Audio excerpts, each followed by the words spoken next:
Alright, welcome back ladies and gentlemen. This is Luke from Guild Umbra again. In this video we're going to be talking about one of two of my healing medic builds. Let me preface everything that I'm going to say from this point on that I do not have abundance of healing experience as far as in-game is concerned. But I do have healing experience, at least with the first two dungeons and the third dungeon in the game, and as well as, kind of healing adventures and here and there. So, let's dive right in. Okay, let me say this, that as the medic, as the healer, the way you differ from other medics, or excuse me, from other healing classes, is simply because where you have targeted heals and you have telegraph heals. Medic has almost, if not any, it doesn't have any targeted heals whatsoever. So, as a medic and as a healer, you have to position yourself accordingly to be able to heal your group. So, from the DPS side, we had Discharge. That was our builder. Emission is the healer. The healer builder. It builds one actuator. And it ticks for the same amount, 3 stacks. Next ability is Dual Shock. It is similar to Automize on the Assault tree. It's based off a proc ability that when you crit hit, you have the ability to unlock in this ability. Now, I won't say, like I did with Atomize, that you use it every time it's off cooldown, because it takes focus. So it's sort of a burst healing ability that you can use on the fly as you need it. Next ability is Mending Probes. Again, this is similar to the Devastator Probes and the Protection Probes, where you have the ability to cast it on 4 other allies, including yourself. And it's a heal over time.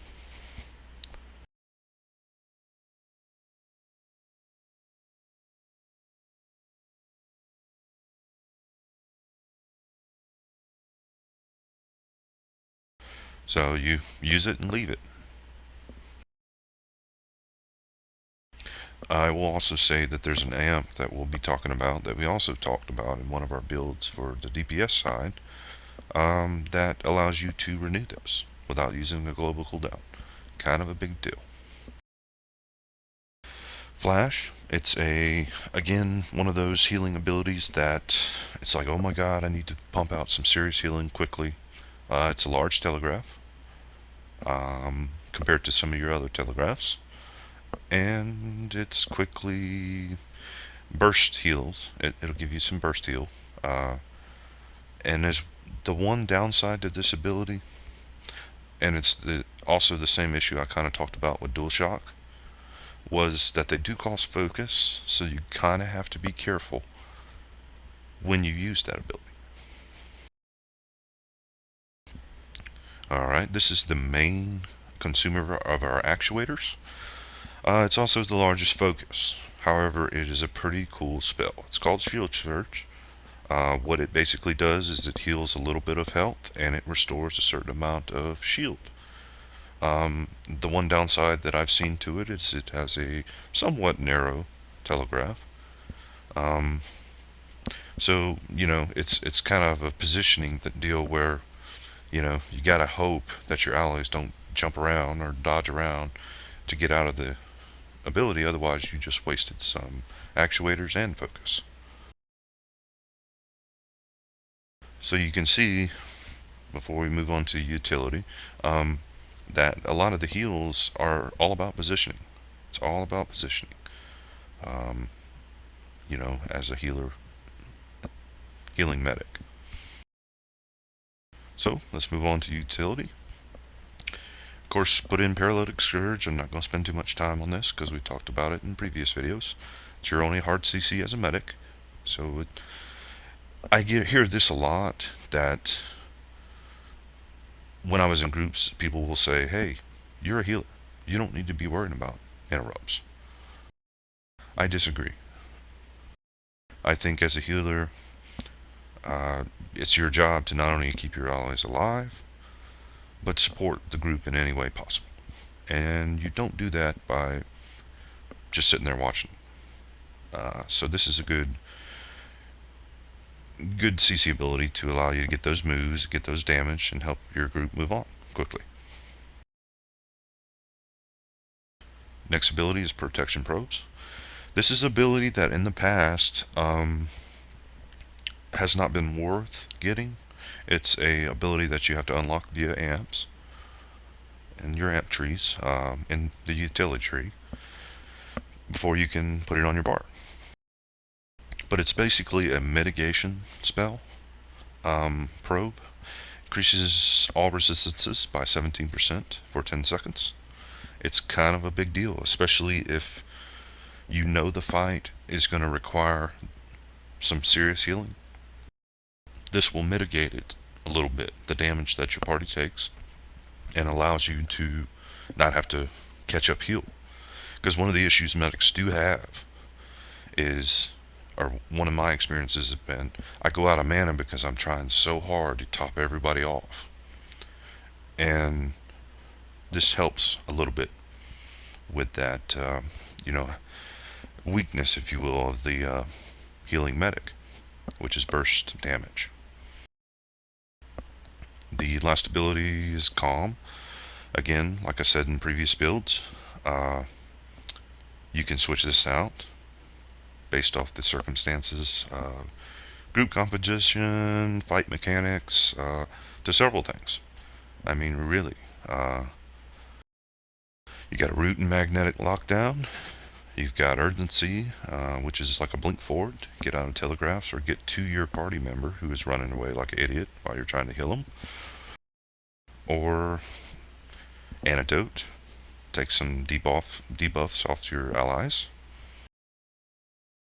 I won't really talk about recharge much, but I did use it early on in the first couple dungeons, simply because a lot of the gear did not have a lot of focus regen. Plus there was a lot of bugs where you were always in combat, so you were regening focus even slower. So that's not a bad ability if you're first time healing to throw on your bar. Powering probes, not bad. Increases damage of your party. More damage for your party means less healing you have to do. Field probes. Now I've had a couple good and bad things about this. The good thing is people who stay in the field that it makes on the ground reduce, it increases your healing done to those targets.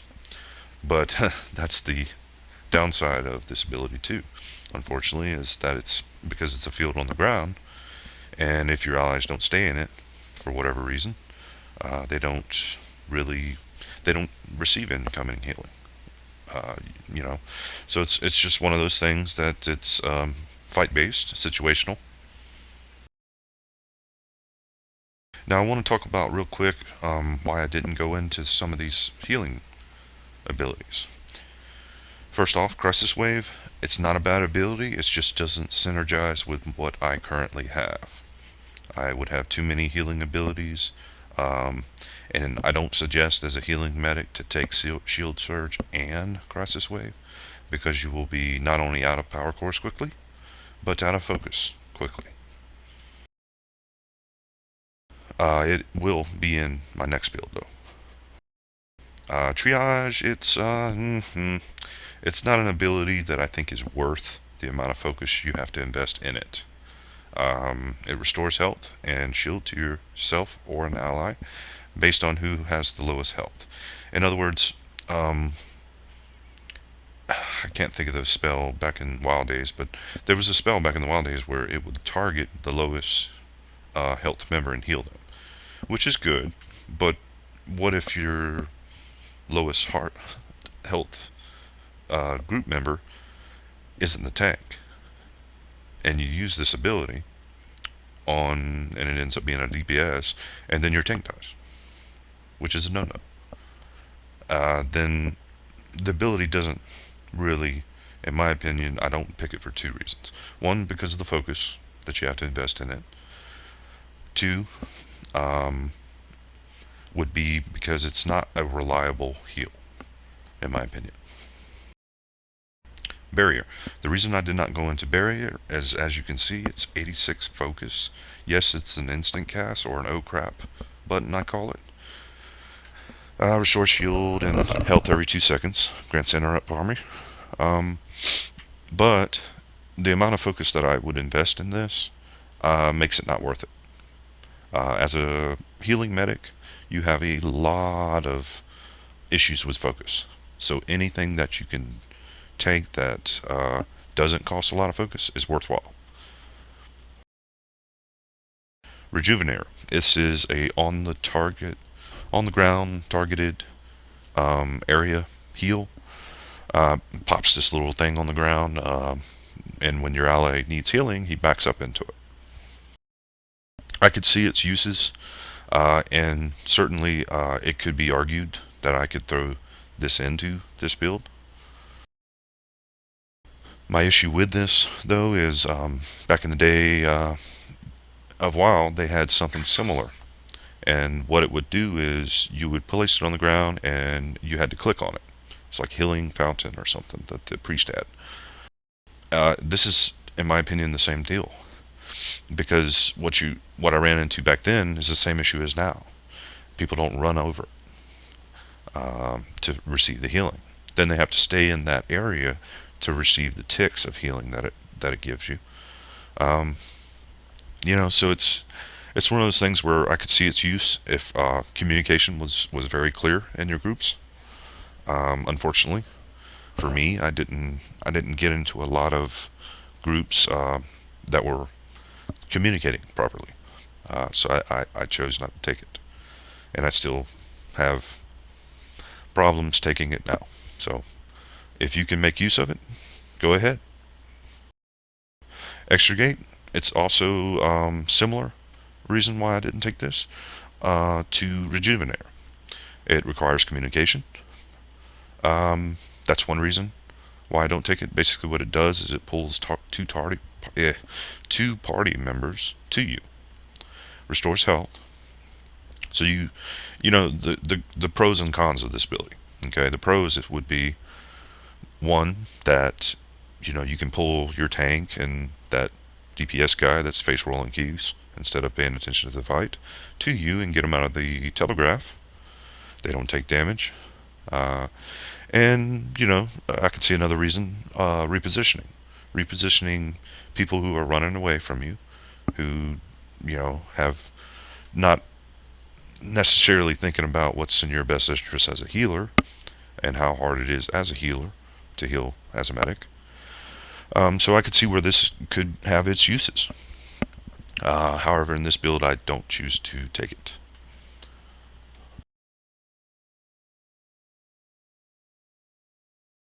So I think that pretty much sums up the abilities. Let's talk about tiers real quick. I went with tier 8, simply because the tier 4, it has no focus costs while below 250 focus.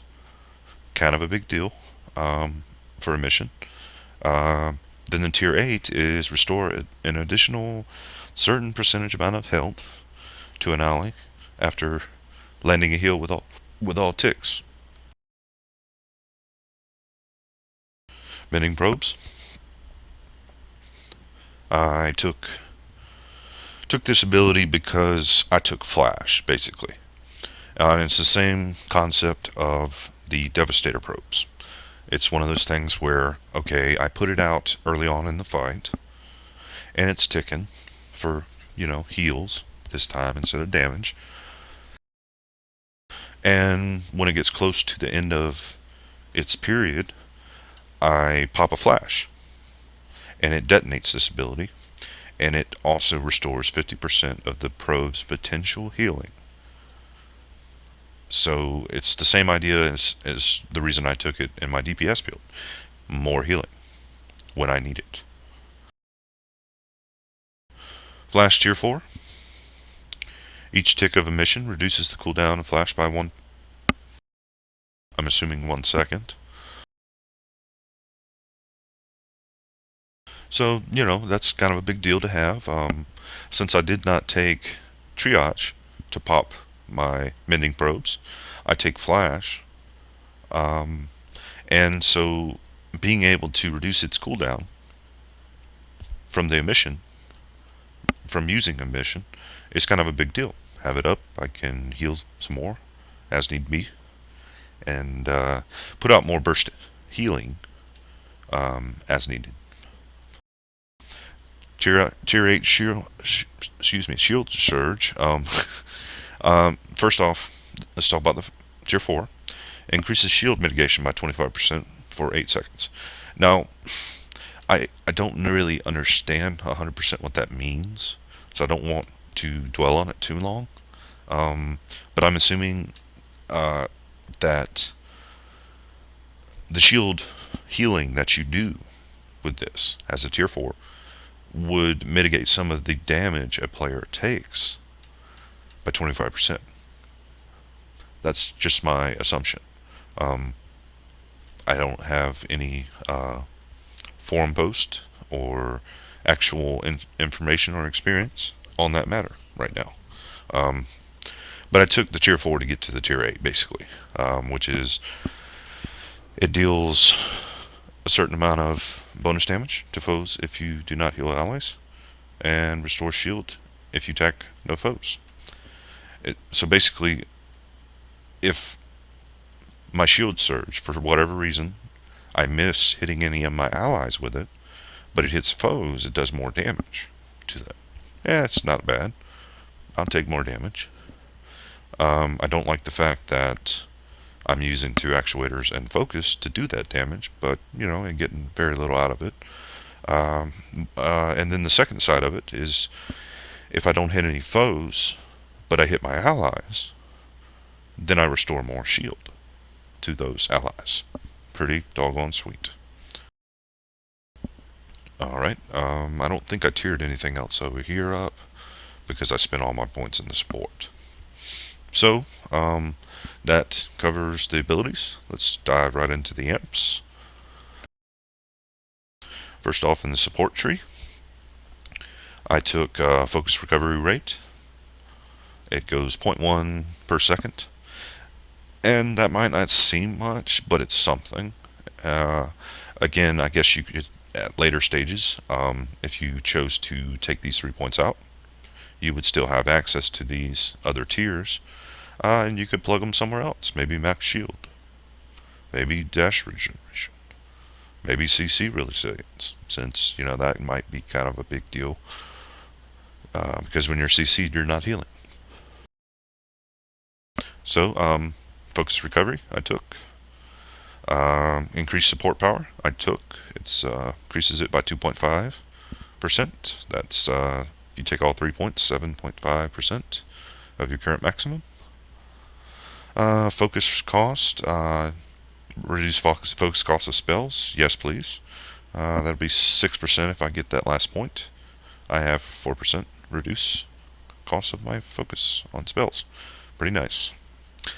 Reboot, this is somewhat of a have-to-have item, amp, since I'm running Shield Surge. Because by using it, as it says here, if I use it on an ally with a depleted shield, it restores more shield, basically, in addition to their normal shield healing. So to me, it falls in that have-to-have amp. Emergency, landing a direct heal on yourself or an ally below 30% health also restores 68.96% shield. This can only occur every 10 seconds. So let's say that I'm healing an ally who has no shield, who has very low health. with Emission or Flash or any of those healing spells that I have that are direct heals. I would also restore some of their shield. It gives me an opportunity to catch up on my healing. If for some reason, like I stated before, people run around and they don't pay attention to where you're at, run away from you. So it makes it healing as a medic kind of difficult if they are not in range of you. So this amp kind of encourages that when that situation does happen, you have the ability to catch up on those heals and that guy doesn't die, which is the point of healing anyway. Running on empty. This is when I reach below 100 focus, I gain what's called concentration. Concentration is basically increases my focus recovery rate by 450% of your current maximum. Yes, it can only occur 2 minutes, so that might be a little bit of an issue, but you're getting into a fight, say some of the damage dies in the fight, and it's like you and the tank. I've had that happen a couple times. And you're trying to keep the tank alive, because if the tank dies, you're pretty much dead. And, we've killed mobs that way, because I've dipped so low on my focus that I hit this ability and I got a bunch of focus back and I could continue healing the tank, and he could continue tanking the guy until we killed him. Not always the case, but it's been kind of sweet to see that happen a few times. Next, we'll go into the hybrid tree. Critical hit, same reason we took it in the last build. Critical hit is able to give us that, what is it called? Dual shock ability. Gives that more available to us by taking that. Crit hit severity, stronger critical hits, so stronger critical heals. Pretty nice. Null Zone, same reason I took it in the last build. It could be argued you could move this to somewhere else if another person in your raid or your party has this amp already, another medic. Reduces assault power. Reduced assault power means that, like I said in the last video, that I don't have to heal as much. The tank doesn't take as much damage because of that. So, pretty nice ability, and we need to have it to get up to this ability up here. Scalpel Forceps. Again, this is very confusing, and it was a bugged ability for a long time. I don't know if it has been fixed. I'm assuming that they'll fix it at some point. But because Dual Shock, one of the abilities you have in your arsenal, does damage as well as Shield Surge, this is not a bad ability. It's minimal, but it's something. And like I said before, we needed it to get this renewable probes amp. It grants 25% chance to reapply Devastator probes and Mending probes to foes and allies when they are detonated.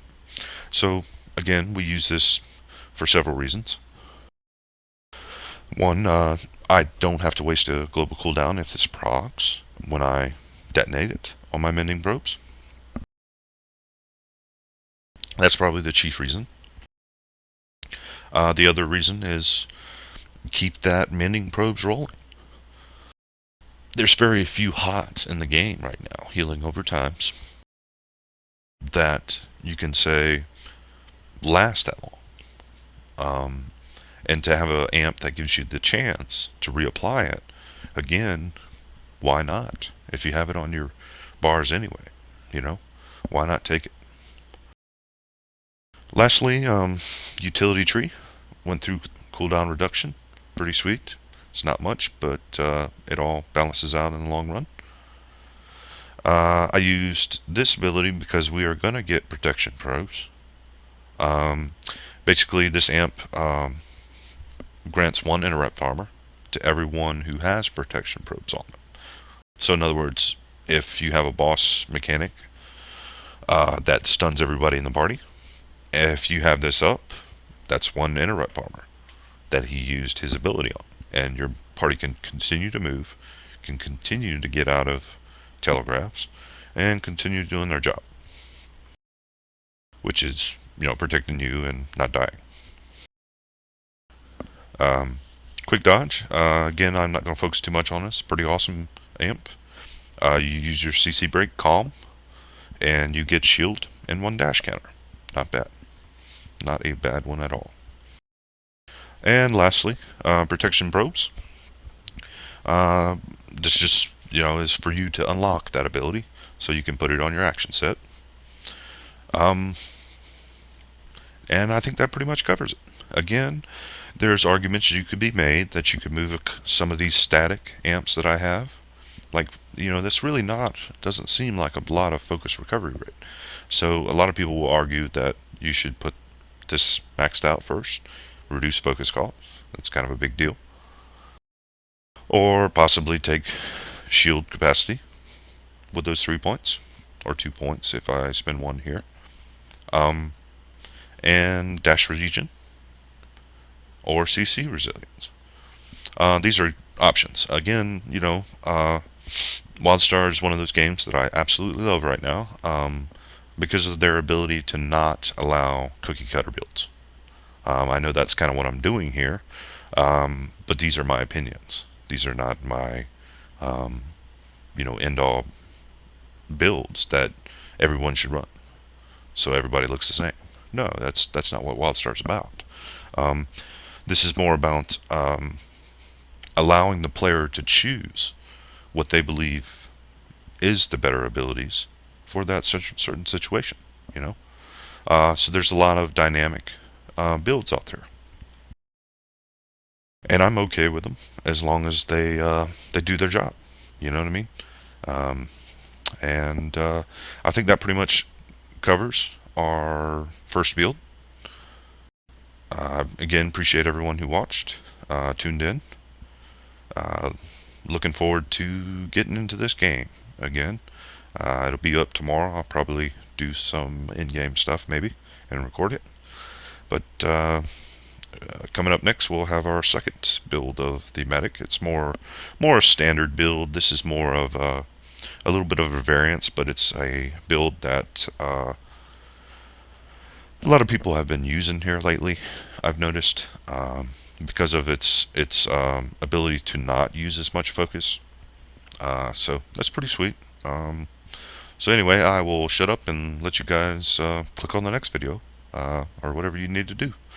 Want to thank Guild Umbra again for inviting me into the guild and giving me the ideas to learn about making videos and making these videos for you guys. I guess you guys have a good night. If I don't see you again, we'll see you next time. Thanks.